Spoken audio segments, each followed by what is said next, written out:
With that, we welcome you to the Women's Jimmy V Classic, presented by Corona.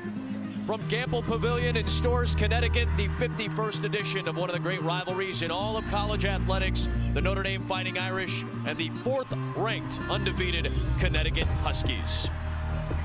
With that, we welcome you courtside at Gamble. Adam Amin, Rebecca Lobo, Holly Rowe will join us in a moment as well. The rosters and records may not be what people are used to, but this rivalry still as good as it gets. This has certainly been the best rivalry in women's college basketball for the last 10 years. It's gotten heated at times. We've seen spectacular moments in championship games.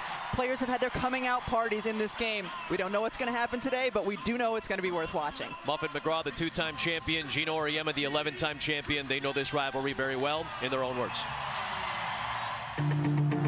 I think UConn Notre Dame is the best rivalry in women's college basketball. It's been us and Notre Dame. So many big games, so many great players on both sides, meaningful games, championship deciding games. And all of the fans definitely get very involved in that rivalry. I don't think there's anything else that I've seen around the country that's similar to that. They first met January 18th, 1996, 8,725 days ago as Big East foes. They have met 50 times, and Holly Rowe, they have met in each of the last 2 national semifinals.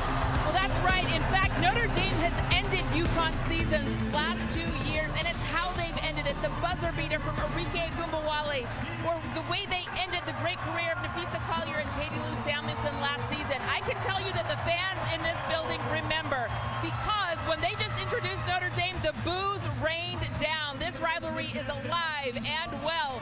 Guys, the most interesting part about today, though, is, well, UConn has 430 appearances in this rivalry from players in these uniforms. For Notre Dame, not a single player has played in this rivalry game. They're about to get a big dose of reality, and I can tell from their faces just now when they got booed in this building, they're like, oh, this is real. They have their first crack. A lot of these players getting their first opportunity. In fact, Marta Snezic, the grad transfer from Stanford, is the only player that is active for this Notre Dame roster that has ever even been on the same floor as the UConn Huskies. The rest of this young and new lineup will have its first crack in the 51st meeting all time between the Irish and UConn.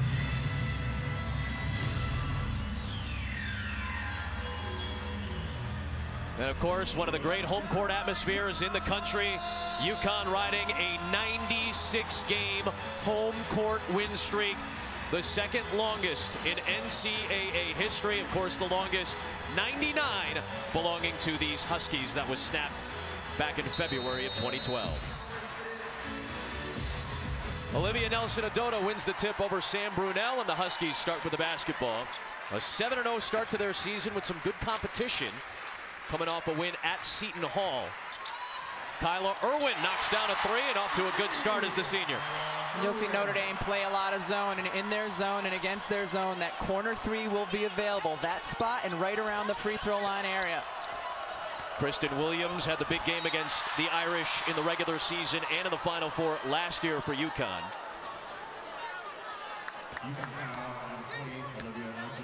Foul called against Nelson-Ododa, her first. That'll send Marta Snezic to the free throw line. Again, the only player that has any experience against UConn. They've gone with Danielle Cosgrove in the starting lineup in 4 of the last 6 games, but she doesn't play starters minutes. They're just trying to bring some semblance of offense off the bench with Anea Peoples, their freshman, so we'll see her shortly. And important to note that Olivia Nelson-Ododa picked up the foul. She's the 2nd best shot blocker in the country in terms of blocks per game. She's vital to UConn's defense, has been prone to foul trouble. That was an issue for her last year. In the post, she gets it against Cosgrove, left it short. Megan Walker in the paint. That's something Gino Auriemma wants to see more of, getting a little down and dirty in the box. He wants her to be more than just a shooter. He wants her to be a scorer inside as well. Great backdoor cut. Williams back the other way. Dangerfield to Walker, cross court, a little short. Dangerfield, by the way, back in the starting lineup for UConn after she had missed each of the last 2 games with back spasms. Didn't play against Dayton or Seton Hall. Molly Bent did a really nice job filling in for her. Here's Brunel, good jump shooter, but off target here.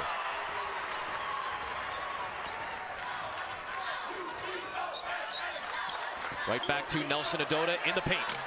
And Adam, you and I saw this when Notre Dame played against Tennessee. They struggled to defend inside. Notre Dame does not have a strong low block presence to get their own looks inside unless it's like that on backdoor cuts. And unfortunately for Destiny Walker, the transfer from North Carolina, she travels with the basketball.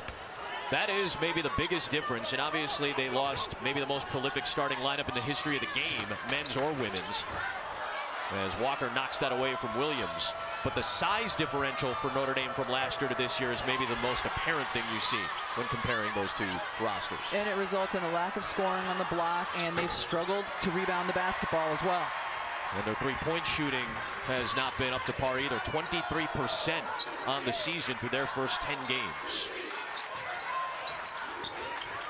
Walker, the floater. Offensive rebound, the stick back, and a foul. Olivia Nelson Adota getting it done.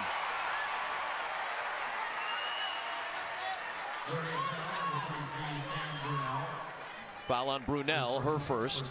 This is the comparison in terms of the numbers, really the offensive numbers.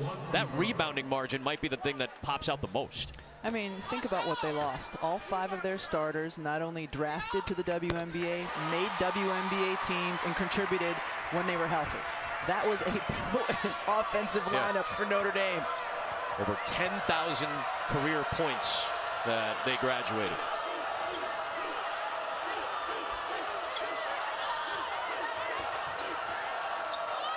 Dangerfield out on Sneezik. Shoveled it off for Walker. Shot clock down to 5. Sneezik finds herself open.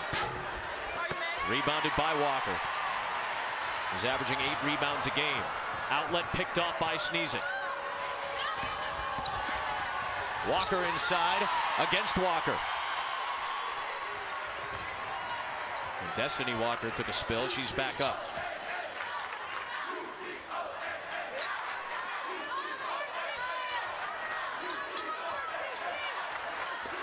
Nice pass. Irwin finds Nelson Adota.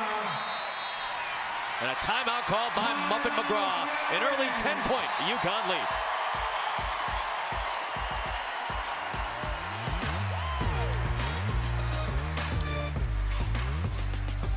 Muffet McGraw's team down at 10 early. This is a position they found themselves in often this year and have often clawed their way back, but an early double-digit hole.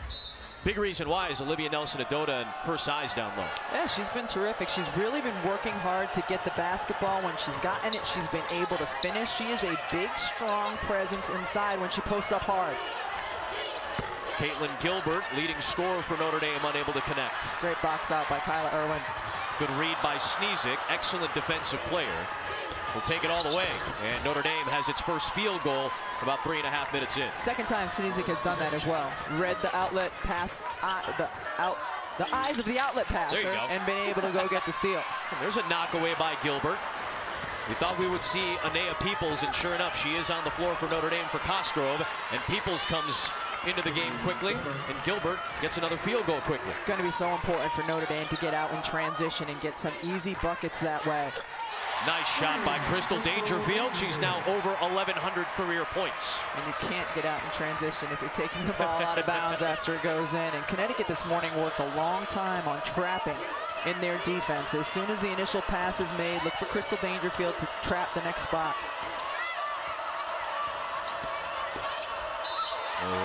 Peoples step through. It's called for the traveling violation. Freshman out of Danville, Illinois.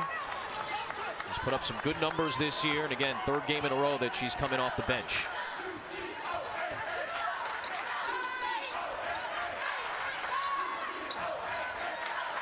Really is a 4-guard look for Notre Dame as Irwin finds herself open.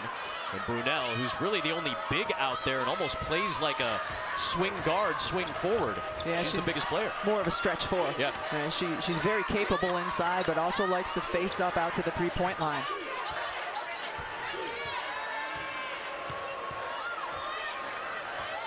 Williams guarding Walker. Dangerfield out on Sneezik as we hit the halfway point of the first. Nice 2-player game as Sneezik finds Brunel rolling to the rim.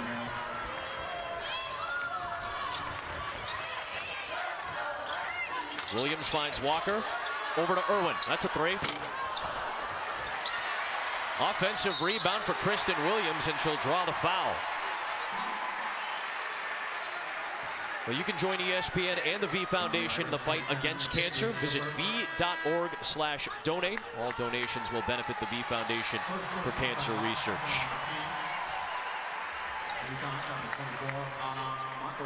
Irwin goes to the bench, and we see the first appearance of Anna Makarat, the freshman out of Poland for UConn.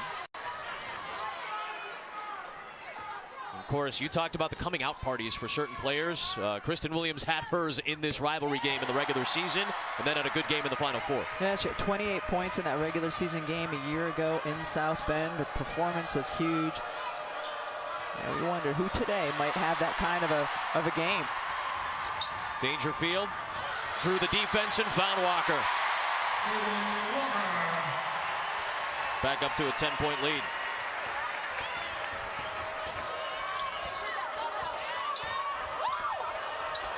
Gilbert shovels it over to Brunel.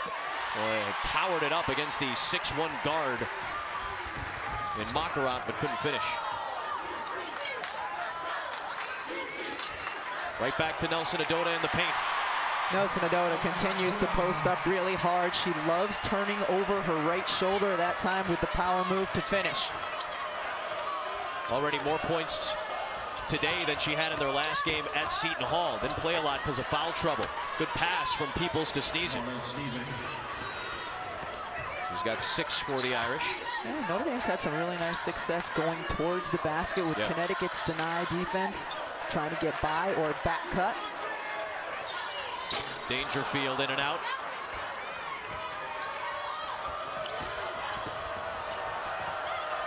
Walker on the drive, blocked by Nelson Adota. 31 blocks this season. That's the second most total blocks in the country. Only Brittany Brewer of Texas Tech has more entering action with 34. That would have gotten her into double figures, rebounded by Brunel. Irish have been streaky so far. Started with a couple of wins, then a couple of losses. 1, 2 in a row, then lost 2 out of 3, coming off a loss against Minnesota. What a different player Olivia Nelson Adota is this season from last season. Look at how strong she's posting up, turns over that right shoulder, finishes inside, and we've known since she got to Connecticut what she can do on the defensive end right there. Not only to block the shot, but to keep it in bounds where Connecticut could corral it. Well, there's a reason Olivia Nelson Adota is really improved this season is because what she did in the offseason. She spent her entire summer playing with USA Basketball, whether it was the 3-on-3 team or with the senior national team. Playing against bigger, stronger players was helpful. But also, I think that 3-on-3 where you have to be a scorer and really find your offense really helped her come out of her shell, and we're just seeing a much different version of her this year. Well, she and Kristen Williams got some great international experience this year. Walker's got 6 now for UConn. They're back up by 12. Walker 21.5 a game, and it's been a little more inefficient though than Gino Auriemma would like. Wants better and more efficient shot making from Walker. Sneezik is keeping Notre Dame afloat right now in this first quarter. She's playing really well. I mean, she's taking care of the basketball, and right here, Connecticut turns their head. Crystal Dangerfield turns her head, and as soon as you see your defender do that cut to the basket, and she did that really well on that finish. The athletic freshman Aubrey Griffin committed the foul, and Sneezik finishes off the 3-point play. She's got 9 of Notre Dame's 13. Williams beats everybody down the floor and still powers it home.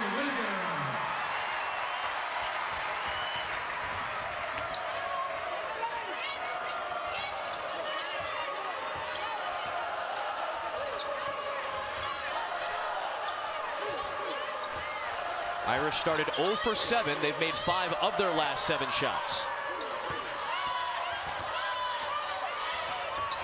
Here's Brunel. Spots up. Griffin couldn't squeeze it. The other freshman, Makarat, able to.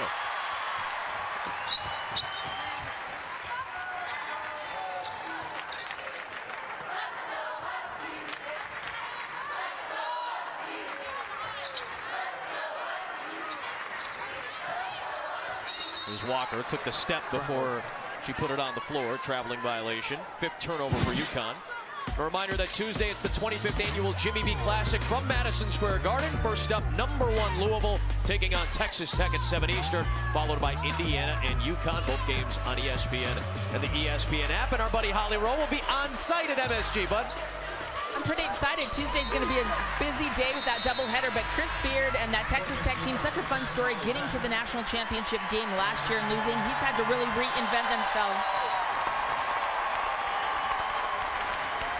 Ended up being a great final against Virginia last year as Molly Bent checks into the game for UConn.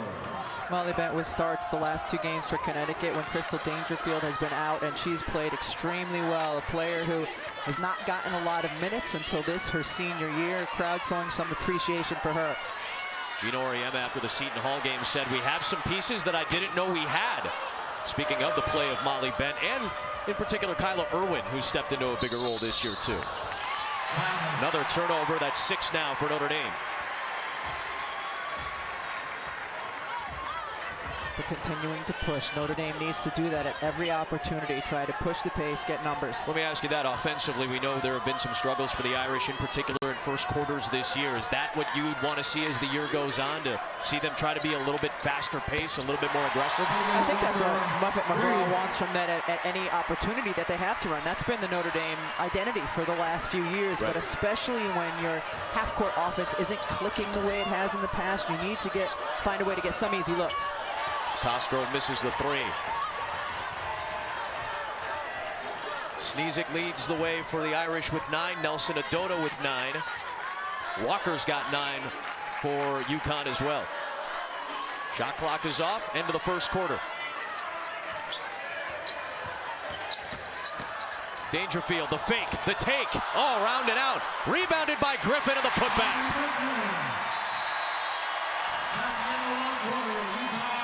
Strong close to the quarter. UConn leads it by 16. But 2 players that have improved in a major way, Olivia Nelson-Adota and Megan Walker, combining for 18 of UConn's 29 in that opening frame. And I hope that you will join with all of us this week with ESPN and the V Foundation in the fight against cancer. You can donate by visiting v.org/donate. I hope it's not too graphic, but I would like to say I am also one of the lives that has been saved with the V Foundation. They paired me with my doctor. They funded his clinical trial research that is saving my life. And so if you like having me around covering sports, please donate, because that's what's keeping me here. Is that too graphic? We don't want to lose you, buddy. So if you could help us out, keep Holly around. Please. Especially based on some of the coat choices you had, my friend, earlier today. Hashtag keep Holly around. Keep Holly around.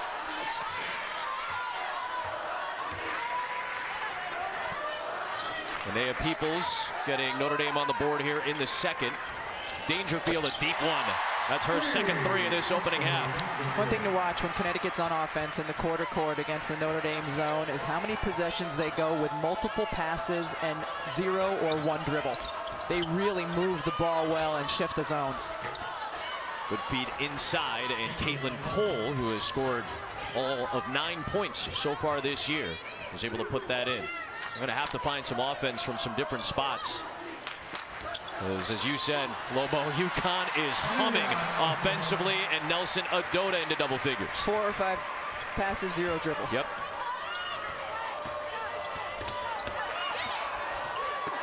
Cole gets blocked by Nelson Adota. Peoples retains it for Notre Dame. 9 assists on 12 buckets in the opening quarter for UConn's offense. Brunel working hard, but unable to finish at the rim. Saved by Williams. A little long on the lead pass from Dangerfield, but UConn still has it. No dribbles on the offensive possession, and they got a good look out of bounds to UConn. That's really an interesting thing to take note of as soon as Connecticut gets in the quarter court. And not only the number of passes and the few dribbles, how effectively they use ball fakes to shift the zone. From Dangerfield, we saw it. Nelson Adota, we saw it as well in that first quarter.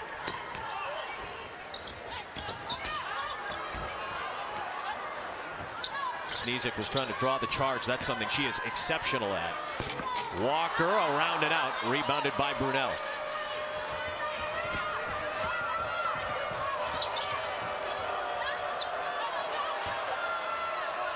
Sneezik led the way offensively in the first for Notre Dame. Brunel had just 2 points in the opening quarter. Cole the offensive rebound. Tipped by Williams, grabbed by Dangerfield. Up ahead to Griffin. Aubrey Griffin might be the most athletic player on the floor. We saw her earlier today throw down a dunk off an alley-oop pass from Megan Walker. She's phenomenal when she's going to the basket. Quick, athletic, got great bounce. Coming off a breakout game against her mom and dad's alma mater. Did a great job at Seton Hall with 25 points. Shot clock down to 4. Here's Gilbert, has to hoist it. That'll be a shot clock violation. They got a good look, but it took too long to get there. And UConn spent a lot of time this morning in their quarter court defense, how they were going to guard Notre Dame, and pretty much saying, we're going to make Marta Sneezik score the basketball. Yeah. You know, she's a pass-first type of guard. She only averages 4.6 points per game, and as a result, you know, she's been their leading scorer, but also Notre Dame, not a lot of flow to their offense right now. Knocked away by Caitlin Gilbert. Sneezik up ahead to Destiny Walker, who finally gets on the board, but Sneezik is hurt. She is banged up, to say the least. She's dealing with a right shoulder injury, and on that outlet pass, you could see her grimace hard. She's got the wrap on that right shoulder. She's also been dealing with a little bit of plantar fasciitis. Muffin McGraw calls her a warrior. And they desperately need Marta Sneezik on the floor based on what we've seen result-wise so far this year. Well, she has so much experience as, you know, a fifth-year player. She has played against Connecticut when she was wearing a Stanford uniform. Nice take by Brunel. I really like Brunel's game. She's a nice passer from the high post. She can face, she can score inside. She's getting a lot of opportunities to play this year for Notre Dame as a freshman, a lot of minutes. We're eager to watch her over the course of the next couple of years. The top 6 player in this year's recruiting class. Boy, Lobo, I keep seeing it, the ball movement from UConn. Very few dribbles and a lot of passes, leading to a lot of good looks. 11 assists for UConn on 15 buckets so far. Brunel doubled out to Peoples. Tipped alive. And Gilbert will stay at this end of the floor.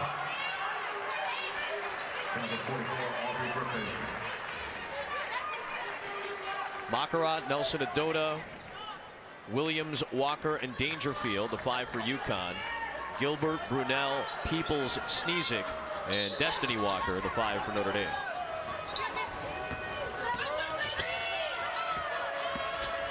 Brunel from the baseline, deterred by Macarat. There's Kristen Williams. Megan Walker in traffic.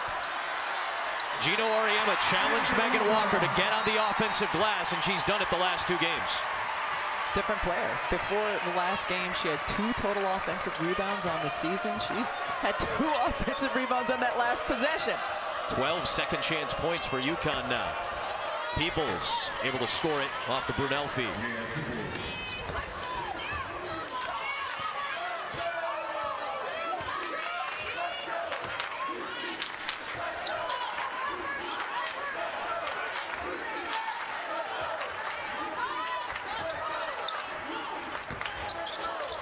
Walker, early trapped, got it out to Dangerfield. Rotated to Macarat, who had a very cold start to the season shooting the 3. She's been much better the last couple of games. Nice crossover by Peoples, but got shut off from the help of Nelson Adota.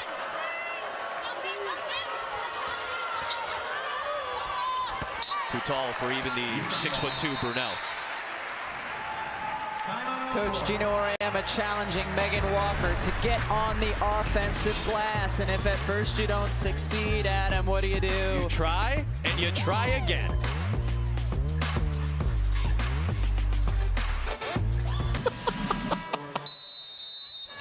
she's going to hang out here now. Maybe she may not come back. And Adam, I know Coach Landers doesn't need me. Brick certainly does.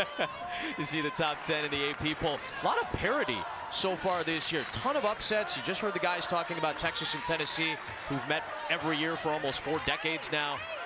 That is a huge win for a Texas team that has so much talent. I was a little surprised at their 4-4 start. Now they're 5-4. Yeah, I think a lot of people were surprised. So definitely a big win for Karen Aston. And you talk about parity and balance right now. Women's college basketball as Walker hits the 3. We've been waiting for this for a long time. Yeah. It's fun to see all these upsets and all these great games. Gino Auriemma said he thinks it will be an all-time high for upsets this year in college basketball, but he is not that enamored with it, Rebecca Lobo, because he thinks it's because the kids are playing without a sense of urgency.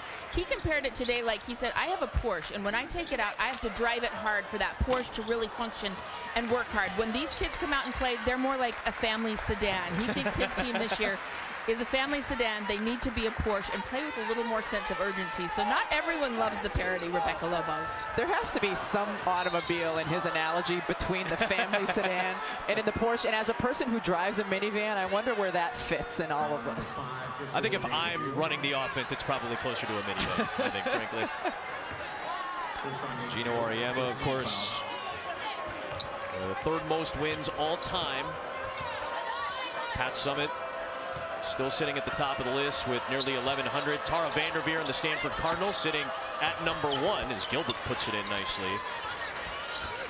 2-week break right now for Stanford. They had that big win against Mississippi State at the end of November as Nelson Adota continues her great first half. And they won't play again. They hadn't played since, and they won't play until next Sunday when they play Ohio State. Ohio State is coming off a huge upset over currently number 2 Louisville. Yeah, you anticipate that being a good game. Ohio State really played Connecticut tough as well earlier this season. UConn has had 2 games that have been decided by 11 points in their 7-0 start. That's the lowest margin of victory. They did it in the opener against Cal and then on the road a few games ago at Ohio State. Right now in control, leading by 18 with 2 to play here in the first half. Last touch by Nelson Adota. Right now, Megan Walker has the game high. She's got 14 points, coming off a season high 29 in 21 shots against Seton Hall. So again, if you see the efficiency go up a little bit, this could be one of the lethal scores in America. I mean, such a different player than the one we've seen the last 2 years. Legit All-American. Look at her on defense as well. Walker, with a lot of strength, takes it to the rim and draws the foul. UConn has its largest lead at 20.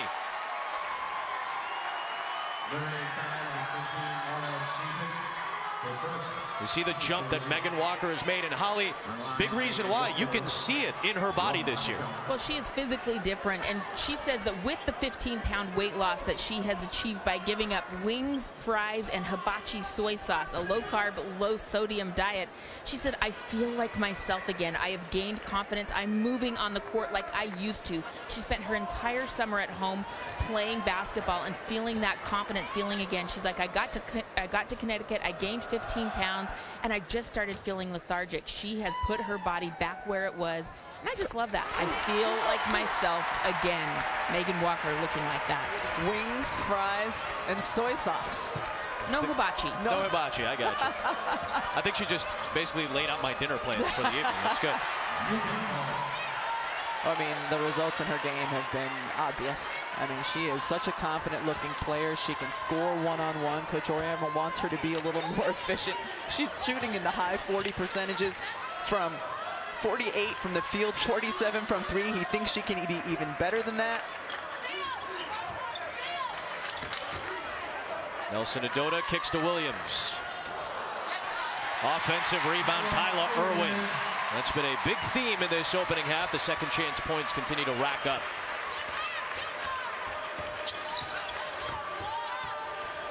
$11, right? Offensive rebounds 11 for Connecticut. Offensive boards. Another takeaway. Here comes Dangerfield. To Williams, draws the foul, and she'll go to the line for 2 as Destiny Walker picks up the bump.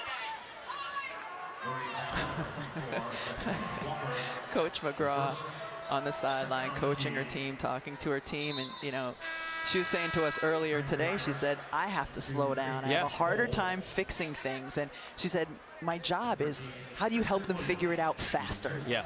And you know, she's like, normally past years I'd go back, watch film, okay, I know exactly what we need to do to fix it, but isn't necessarily fixing it because you have such young and inexperienced players. And she said earlier, too, made a great point. Even when players like Skylar Diggins came in, there was somebody to look up to. Every year, you had somebody on this Notre Dame roster with major experience, and you'd think, oh, okay, this is how this player goes about their business. I'm going to model my game or my process or my preparation after that. Notre Dame does not have that this year. And frankly, if they do, it's in two players that are currently injured. And Abby Prohaska is dealing with blood clots right now, and there is some hope that she'll be able to come back. She'll be reevaluated in January. And then Michaela Vaughn, who had the meniscus issue, the knee issue, not the one that she tore during her freshman year, but she's dealing with a knee issue right now, although she's back on track to maybe return for the ACC opener. And, you know, this is a Notre Dame team right now. They're having a really hard time in the quarter court. They're trying to force some things. UConn's help defense has been very, very good. It's resulted in turnovers and tough shots for the Fighting Irish. UConn has scored the last 9 points. They're up by 25 as we approach halftime.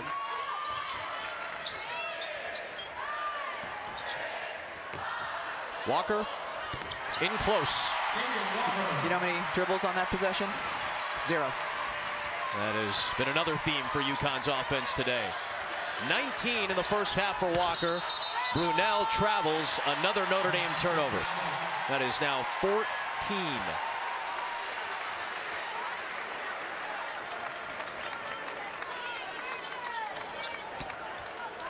And UConn will head into the locker room with their largest lead at 27 points.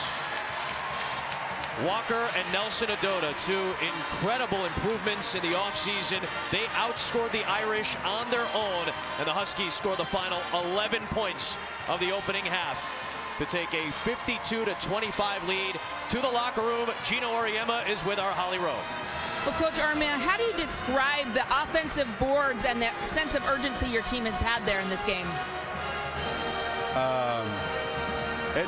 It's a shocker to me. We've been harping about this all season long, you know, about how we have to be more, you know, more urgent in everything that we do, every possession. You know, it's urgent that we deny an entry pass. It's urgent that we switch on the screen. It's urgent that we go get every shot that's missed. And, you know, lo and behold, they were listening.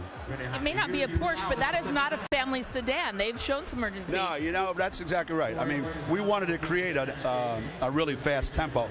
And I didn't have in mind giving up layups in order for us to get the ball back.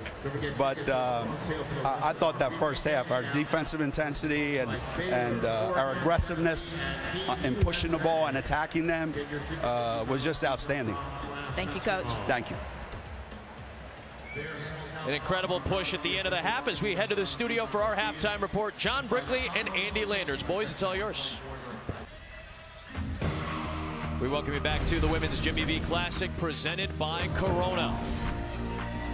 51st edition of the UConn Notre Dame rivalry, but it is all UConn at the halftime break, their largest lead at 27. Adam Amin, Rebecca Lobo, Holly Rowe. Very little went wrong for UConn offensively in that opening half of play. Well, you heard Coach Auriemma talk about their ability to get out in transition. That was one of the reasons Connecticut shot 51%. But once they got into the quarter court going against Notre Dame's zone, they were really effective at shifting the zone. And we talked about it. It's not with dribbles, it's with passes. On this possession, how many dribbles do you see? None. How many passes do you see? 7. Every player touches the basketball, shifts the defense side to side. Outstanding display. We saw that the entire first half from the UConn Huskies. Holly, you got a chance to talk with Muffet McGraw moments ago. That's right. And listen, Muffet McGraw knew from the beginning of this season it was going to be a transitional year, losing all 5 starters. And she told us before the game that they might struggle to score against this UConn defense. So at halftime she said, that's what I told you. We were going to struggle to score, and we have. She said, we're getting the shots that we want, and we're getting open looks we're just not scoring the basketball. But she did say, I love how they're competing, particularly Marta Sniezek, who is going after every ball, made a ton of hustle plays. She sees some positives. They just got to start getting some of those looks to get in. And that's kind of who Notre Dame has been this year. You know, Muffet was talking to us about how they were able to get good shots against Tennessee, just couldn't hit them. And there have been times this year where Notre Dame, many times, has fallen behind. They continue to work their way back. Shot 38% in that first half. Struggling to score, but the looks aren't terrible. Quick foul by Anea Peoples to start the third quarter. And as we mentioned, this has been kind of a common theme this year for Notre Dame. Go back to their last game against Minnesota. They were down 18 in the second quarter. They came back and took a lead in the fourth. They were down 16 in a loss against South Dakota State. They took the lead in the fourth quarter before they ended up losing. They were down 11 to Michigan in the first half. Came back and won that game in a really tight battle. So that has been a theme this year for Notre Dame. Slow starts, but very competitive in a lot of these games with a young team. And this is what Holly and Muffet were referring to, the production lost, including Vaughn and Prohaska, who are on the bench with injury.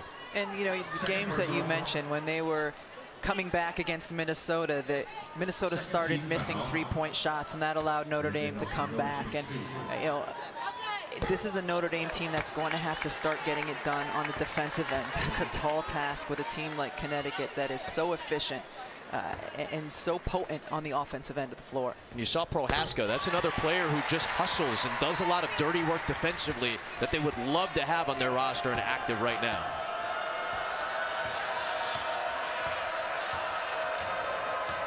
Abby, we got a chance to talk with her before the game today. I mean, she's ripping paper up right now. She's so anxious to get back out onto the court. She has some limitations in what she can do athletically right now, just for the health reasons. She's on blood thinners, dealing with the blood clots in her lungs. Obviously, we hope the best in her recovery, and as you mentioned, she'll be reevaluated next month. Sam Brunel is on the bench getting checked out by Ann Marquez, the trainer for Notre Dame. So this is about as small of a lineup as Notre Dame is going to put out there. Here's Williams. Smooth shot from the baseline. And the one thing with size that Connecticut's able to do that Notre Dame is not, because of their lack of size, is not only see over the length of the zone or of the defense, but to deliver the pass a little bit easier. Peoples missed it. Good rebound by Nelson Adota.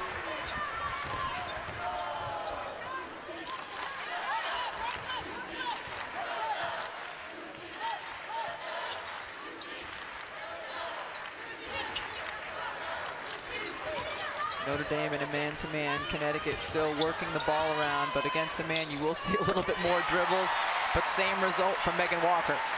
Able to shoot over a much smaller defender that time in Sniezek, and Walker's got 21 points. Fifth game out of the 8 that UConn has played that she's gone over 20 this year.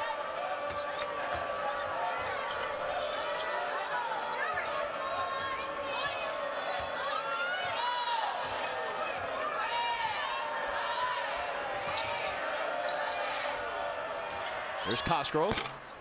Again, the three-point shot is there. That was a great look, but they haven't knocked one down yet today. Open look.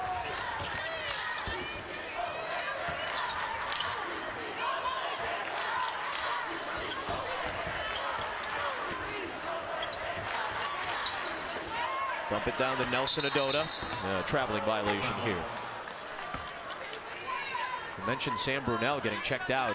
He was talking with Ann Marquez, the trainer.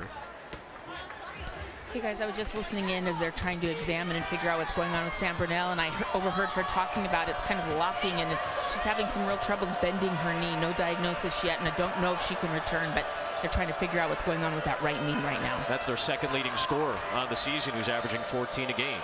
So already a struggling offense is missing another key piece for the time being. Player with size who tends to make good decisions, who's willing to take shots. Destiny Walker, can she get going? She's a double-figure scorer who had just 2 points in the first half. She had 27 against Michigan in that win earlier this year against a ranked opponent.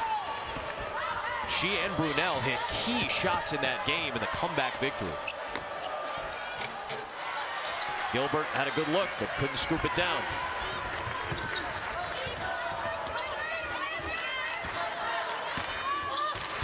Kristen Williams is going to get tagged with the offensive foul here. It'll go the other way to Notre Dame. Wild day in the NFL already, and we'll see if it continues Monday night. Must-win game for the Philadelphia Eagles as they host their divisional rivals. Does anybody want to win the NFC East? We'll find out if the Eagles can do it and take a step forward Monday at 8 Eastern on ESPN. Monday Night Countdown gets it going at 6 o'clock. If there's a player out there, a young player who wants to learn how to take a charge, watch Marta Sneezik. Marta Sneezik has done it, what now, 14 times this year? She's taken a charge. Williams, the knockaway. Kristen Williams, good protection. What a take that was by Williams with the left hand.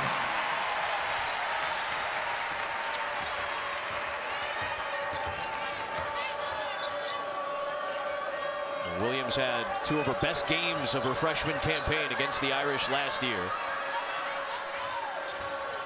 That 28 in South Bend, still memorable. Some key buckets. And one ended up being a double-digit win for UConn, but it was a hard-fought game most of the way.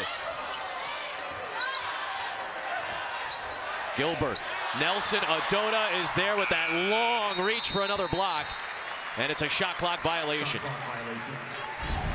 Gino Auriemma talked about at the half the intensity on the defensive end of the floor that he liked to see. Well, what happens? You get the steal, you go the other way and get an easy 2. Really nice job by Kristen Williams.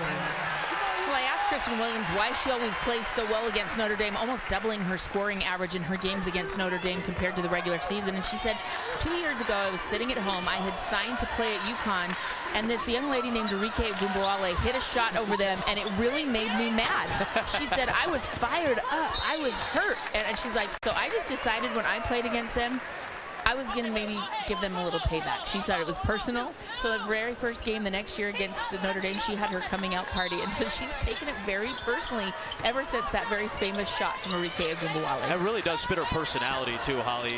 I remember Gino Auriemma saying about Kristen Williams last year, she is supremely confident, and not pretend freshman fake confidence. It is a true confidence that Kristen Williams has when she's on the floor playing. And like every freshman, she had a stretch of the season in the January, February of last year where she had some struggles, but was able to find her way out of it.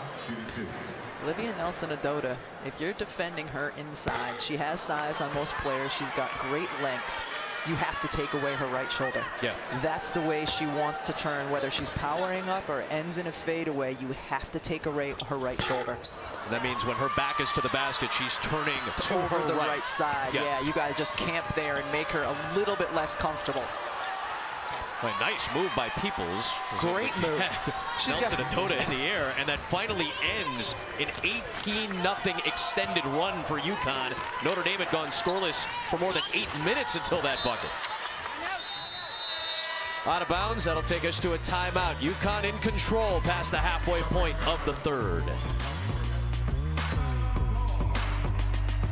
A lot of number 1s and number 2 ranked teams going down early in the season. Louisville right now at the top of the charts for the men's side. They'll take on Texas Tech, and then Indiana and UConn will follow, both games from Madison Square Garden on ESPN and the ESPN app. UConn graduated 2 of their most prolific scorers last year. One of them is with Holly Rowe. Well, I always know that this must be a special place because it was 4 degrees this morning, and yet the great players of UConn always come home. Why are you here today, and why was it important to be back here? It was important for me to just come back and support. I think, you know, being home for a little bit right now, I wanted to get a chance to kind of come back, have some fun with the old people I used to play with, and see them in this game today. They're kicking butt. Your name is up on the wall in the Husky Ring of Honor, and here you are sitting in the stands. How unusual is this to be back and all the feelings that come up but not be on the court? Yeah, it was super weird. I was just talking to the people I was sitting with right now. I was like, wow, it's weird like not having control over a game in this building. Like, at least you can help always when you're on the court, but like right now I'm just watching and spectating. But it's been a lot of fun and I've been enjoying it. You've just finished your rookie season with the Chicago Sky. What are you doing in your off season? Just trying to train, get better, get stronger, and, you know, hopefully come back and have a really good year. As you get away from your playing career here, what is a lesson that you've learned from Gino that now that you come back, you're like, oh, he was always on me about that, and now I understand why? Yeah, I mean, just being a killer every single day. I think the biggest thing he taught me was, you know, bring it every single day, no matter what, no matter who you're playing against, because once you get to the pros, it's a whole different level. It's a whole different ball game, and for you know, someone coming up, playing here, it's just like you need to be ready to go no matter what. All right, Katie Lou Samuelson, always ready to go. Good to see you. She and Nafisa Collier, the most prolific scoring duo in UConn history, over 4,700 career points for those two. Katie Lou had some time to play professionally overseas as well, and we'll look forward to seeing her in year 2 in the WNBA. She plays for the Chicago Sky back in the playoffs. They're a very talented team to keep an eye on next season. Members of the Connecticut Sun coaching staff are in attendance today as well, fresh off the finals appearance. The Mystics won their first WNBA championship. Good-looking shot that time from Caitlin Gilbert, and finally a 3. 0 for 11 before that three-point attempt for Notre Dame, and finally drills one. And one of the tougher ones. Yeah, that's right. We've seen a lot of open looks that hadn't gone down.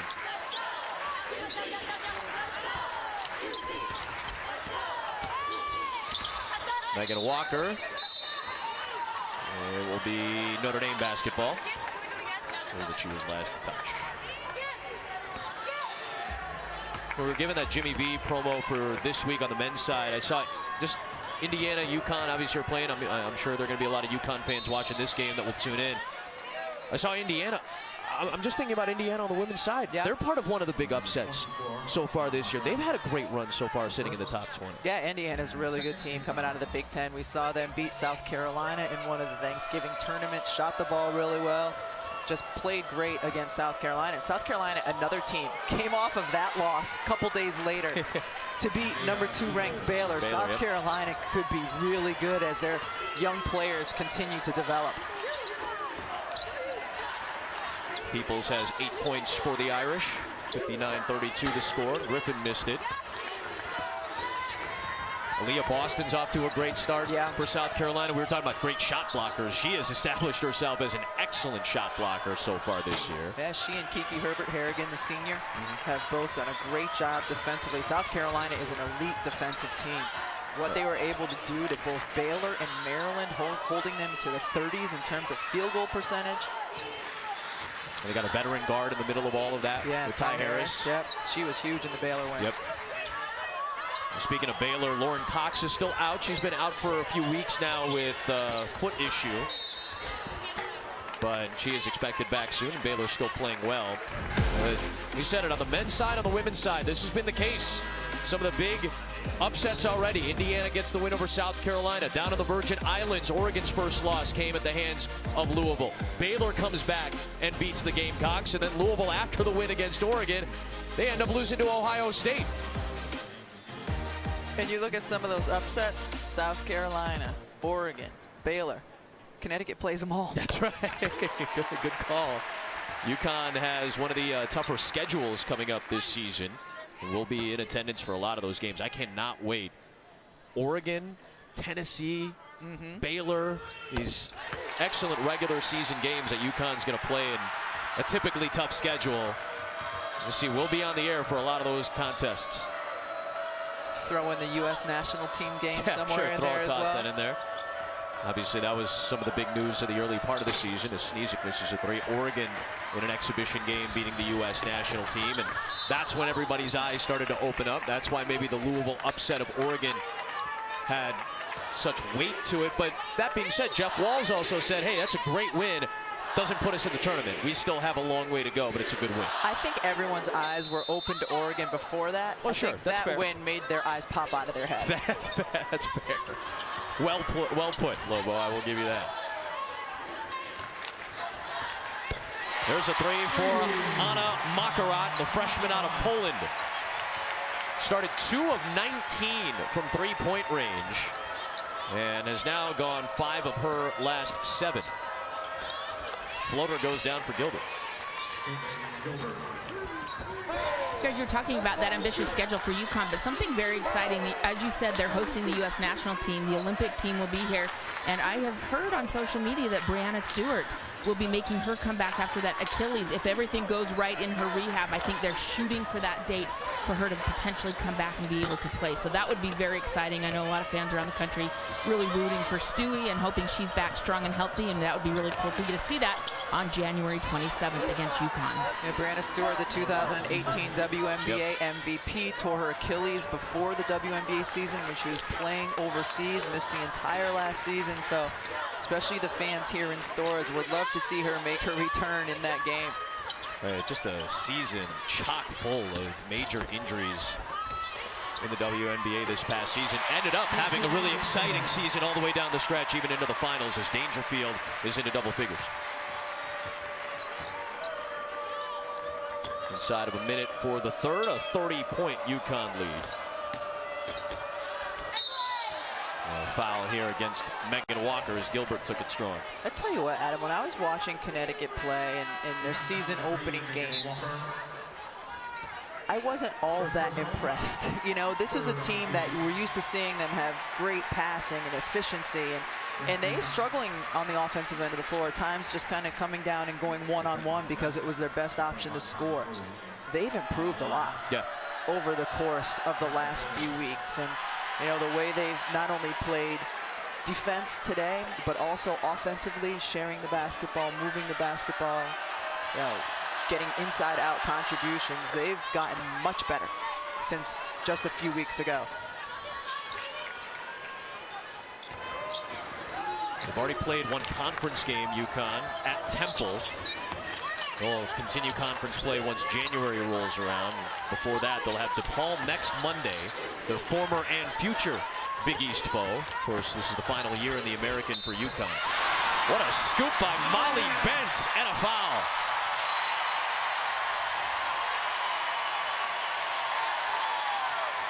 Molly Bent had a shot like this in the Seton Hall game to end the second quarter, and the reason the crowd is erupting here is because they've watched her over the course of the last 3 years not get a ton of opportunity, and here she's gotten it, partly because of injury to Crystal Dangerfield, but wow, she's making the most of it. Made her first 2 career starts the last 2 games. Today is game number 95 in Molly's career, coming off the career high 10 points at Seton Hall. Gilbert, nice looking jumper by Gilbert. Got 7 in the quarter. Yeah, she's really played well here in the second half. Williams will close out the third quarter. UConn in front. Well, join ESPN and the V Foundation of the fight against cancer. Visit v.org/donate. All donations benefit the V Foundation. And of course, here a moment ago, Constellation Brands, the Gold Network distributors, all related to Corona, donating almost $2 million to the V Foundation to benefit cancer research. Again, you can donate at v.org/donate. A great contribution you got a chance to see here at Campbell. You know what some of that money is helping do? Hashtag keep Holly around. Hashtag keep Holly around. Well, it is all UConn. No hanging around for Notre Dame today. It is a very impressive offensive performance for Gino Auriemma's crew through 3 quarters so far. Equally impressive on the defensive end. Yep. Speaking of which, the blitz on Peoples, forced to pass out high.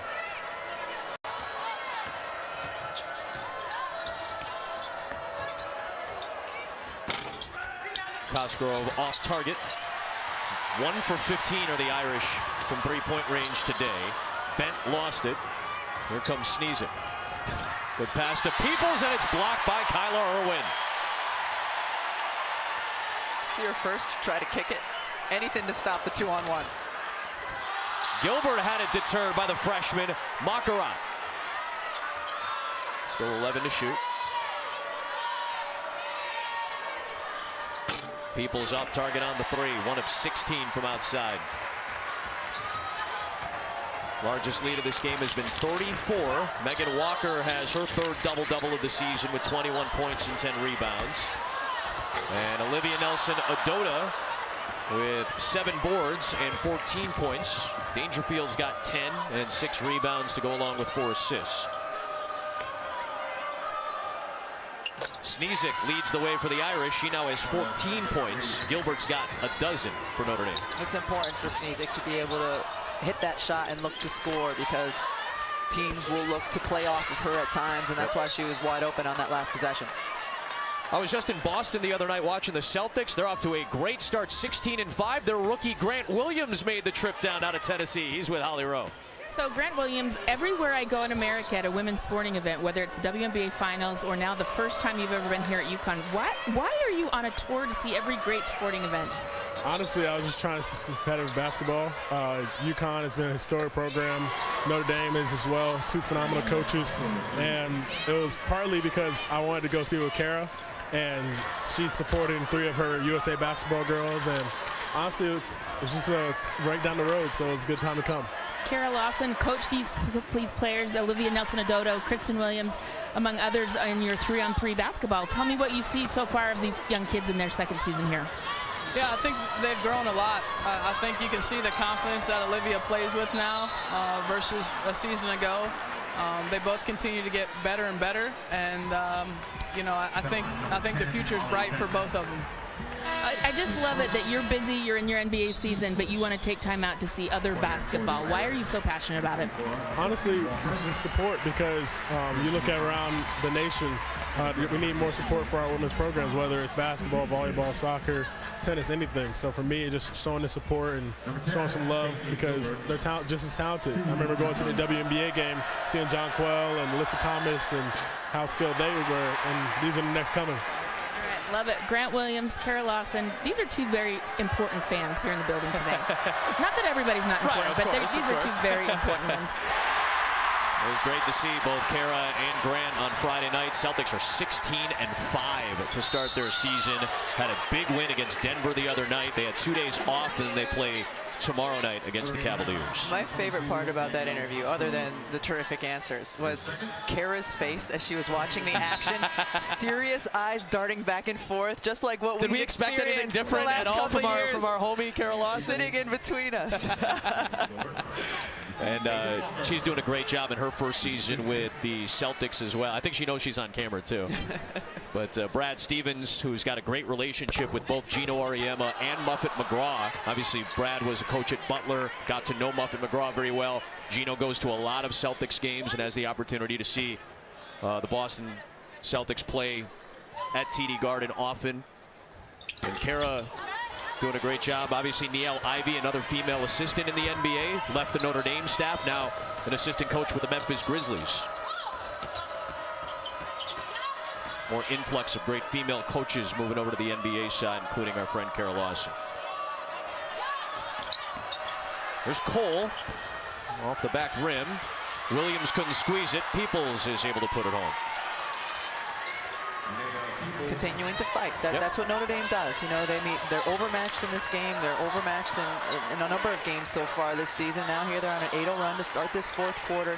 They will continue to work. They will continue to grind. That's what Muffet McGraw teams do.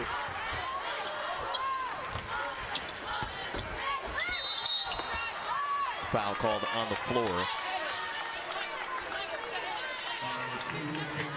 Goes against Caitlin Cole. And again, everybody we talk to about this Irish team, whether they're part of the program or not, really feels like this season as a rebuild is more of a blip on the radar than anything else. This doesn't really signify long-term future projections for this team. The long-term growth for Notre Dame looks to be very bright going forward. Yeah, their freshmen are solid. They've got the number 3 recruiting class coming in next year.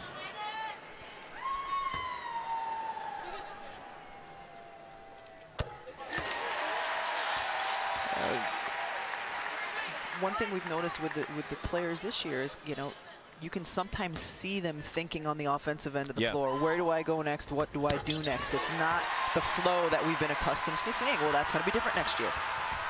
Well, except for the freshmen that are part of it, but they're going to have more upperclassmen leading them, and especially 2 years down the road. Notre Dame fans have a lot to look forward to, not only watching this team's growth over the course of the rest of the season, but in the next couple of years as well. You never know what the growth is going to look like in season. You know, we're basing a lot of this just off the first 10 games against some very good teams as well. They're going to open up ACC play against Clemson at the end of the month. They've got a good game against DePaul this week on the ACC network, which you can catch. That'll be a good test. So the competitiveness has been on display, not against just low-level competition. These are high-level teams that Notre Dame has played throughout the year. And one thing I'm sure Notre Dame fans are keeping their eyes on, nice finish inside, is Sam Brunel. Yeah. Since she went out, and you know, we heard Holly Rose report that she felt some discomfort in her knee, she has not returned. And it's such a big piece to this team. Eager to hear over the course of the next couple of days what her status will be. There's Megan Walker. Long rebound grab by Peoples.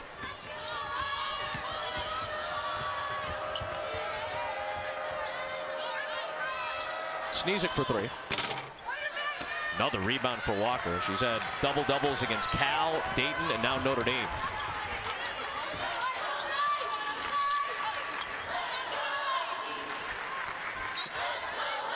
Nelson Adota stepping out, showing some range. Irwin the offensive rebound. Walker draws the defense and kicks. Williams is open.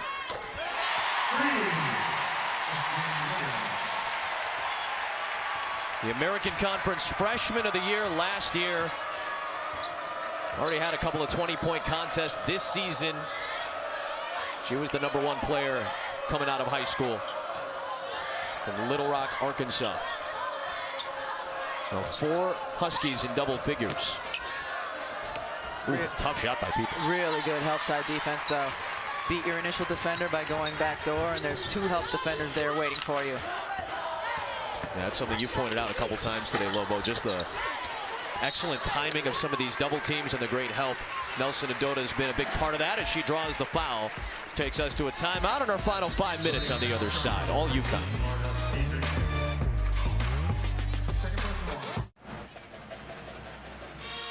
College Football Playoff Championship Drive is coming up tonight. Then Sports Center with John Anderson and Kenny Mayne. They'll have reactions and analysis from LSU, Oklahoma, Ohio State, and Clemson all reaching the College Football Playoff. A couple hours away from here in Foxborough, Mahomes against Brady. I know you New Englanders will be tuning in for reaction from that game. And then Seahawks, Rams post-game coverage from Sunday Night Football.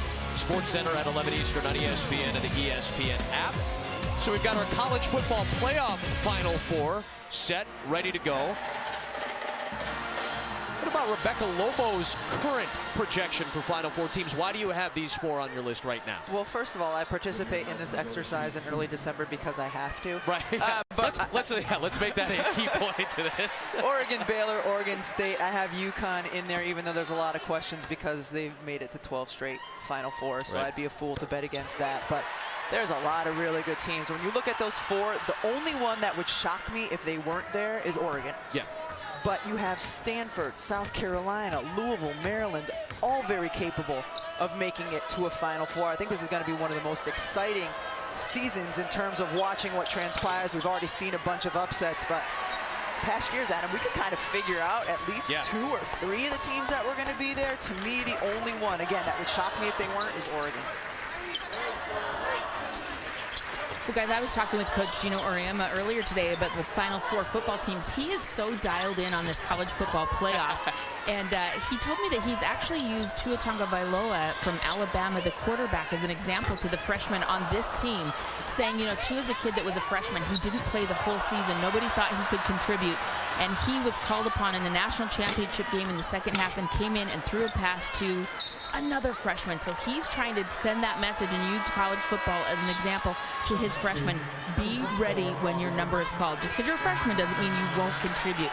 I love that he's using college football lessons for his young ladies. Holly, you and I were standing on the sidelines when Tua threw that touchdown pass, and we were all kind of marveling, wow, freshman to freshman to win a title in the biggest stage of your particular sport. So often now, in women's college basketball in particular, you see players unwilling to wait their turn. All right, I didn't play enough, I didn't get enough shots, I'm going to transfer to a different school. And there's a few great examples on this Connecticut team. Olivia Nelson-Ododa being one, Megan Walker being another. Bided their time, improved their game. We're seeing the results. I mean, Gabby Williams didn't play really as a freshman, and then didn't really play a ton as a sophomore either, and then steps in as a junior. Like, she had to bide her time and wait. But a lot of players now are thrust into roles. I mean, we're talking about Anea Peoples, who's had to be thrust in for Notre Dame as a freshman and trying to be a contributing factor. It does pay dividends down the line, as we've talked about, for a lot of these teams. Always. Hard work, whatever you do, always pays off.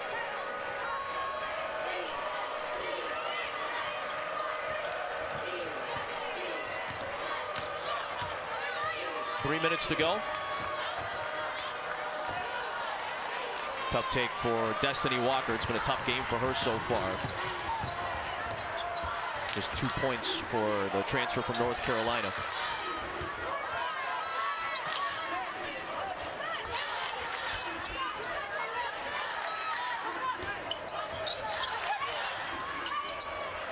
There's Walker. Another three. She could have forced the first one. Instead, passed, got the handoff, got a better shot. She's done a much better job, a really nice job in this game in terms of her shot selection. Just a shade under 50% from three-point range for the season, Megan Walker. Gilbert answers.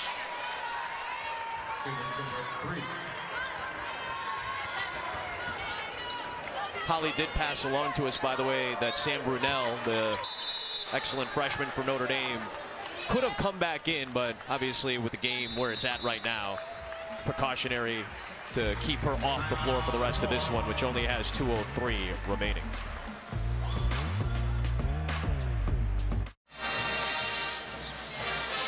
Megan Walker, one of the best games she's played all season long, part of a dominating UConn effort. And she's not just been a shooter, she has been a scorer. She's gotten it done near the basket. She's been able to step out and hit threes. Most impressively, she's been all over the offensive glass. 13 rebounds on the day, which is a career high. Good decisions followed by good decisions, and she's stayed active. Coach Orama had a conversation with her about, you know, making sure she takes the shots that she wants to take, and certainly seems like she's listened because she has produced really well here today. Third double-double of the season, a career high in boards. And Notre Dame starting to empty the bench a little bit. Peoples puts that one in. Nicole Benz is on the floor for the 4th time this year, the walk-on from California. And we'll get a quick substitution timeout here. Megan Walker's day is done.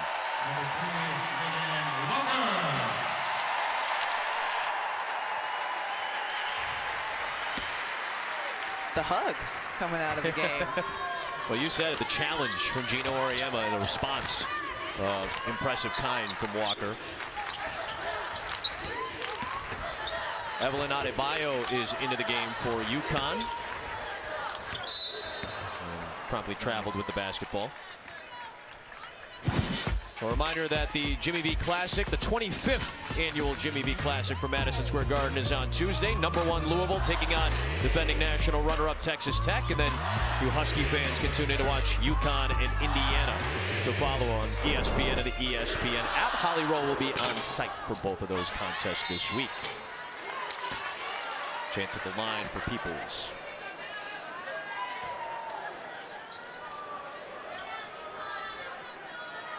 Let's get the hashtag Keep Holly Around trending by the time Tuesday rolls around. I would like to see that. A doubleheader can get that done. You and I will just say, I mean, we'll be sitting there tweeting. We'll be watching. We'll just tweet it out real fast. I have no problem with that.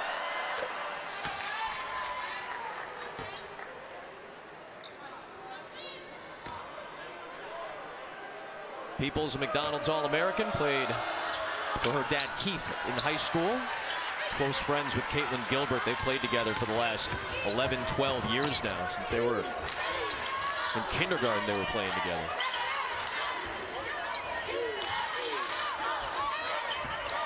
Probably the only kindergarten team that could score more than like 4 points a game. I feel like you're basing this off of your own coaching exploits. Lots of experience. Rebound by Williams. On the floor with Adebayo, the redshirt senior grad transfer from Murray State. Bent, Griffin, and Makarat. Here is the freshman from Poland. First UConn player from Poland. Her sister is at Utah. She's redshirting this year after transferring from Liberty. Good take by Peoples there. Anna got to spend Thanksgiving with Molly Bent and her family. It was her first American Thanksgiving. Molly Benn has the ball in her hand to close this one out. One of the more dominating performances we've seen from either side in the recent history of the rivalry. UConn 81, Notre Dame 57. The most common opponent for Gino Auriemma is Muffet McGraw. They know each other well, as do the programs. But it was all UConn, more experienced and better offensively, better defensively today as well. Just two teams in a very different place this season. Right. Notre Dame in rebuild mode, Connecticut a little bit of a reload. They had players coming back. They have a lot more experience. But both teams will look much different come March than they do now. First time they're below 500 in more than a decade and a half. Notre Dame at 5-6. Again, a lot of this was expected, and a lot of growing pains for a young team. On the other side, UConn in impressive form today. Dangerfield had 10, Williams had a dozen, Nelson Adota had a double-double with 16 and 10, and Megan Walker had her third double-double of the year with 26 and 13. She is with Holly Rowe. Megan Walker, you went from the #1 overall recruit in the country to struggling your first couple of years at UConn. You seem different to me. What is really working for you right now? It's coming alive. I would say just hard work, trusting the system. I never stopped working, just playing with confidence. You never stopped believing in yourself, and you said you finally feel like you're back to yourself right now. What really felt good today for you? I'm definitely shooting the ball pretty well right now, but just attacking and finding my teammates and then shooting the ball when I'm open. Notre Dame's a team that's ended your season the last 2 years. What felt good about this win today? Yeah, this game definitely meant something for us. We wanted to come out and prove something, so I think we did that tonight. When you came out of the game just now, you got a big hug from Gino Auriemma. He does not give those out easily. What did he say to you? He said that's the way to play UConn basketball, so I'm going to keep working hard at that. I love that. Thank you. No problem. Thank you. Great performance from Walker, a season-high 29 at Seton Hall, and then comes back with a 26 and 13 in a win against Notre Dame. 81-57, the final score. For Rebecca Lobo, Holly Rowe, and the wonderful women and men of our crew here in Stores, Adam Amin saying so long. Thank you for watching. I love sending it to SportsCenter when my guys Zubin Mehenti and Nabil Kareem are hosting. Boys, it's yours.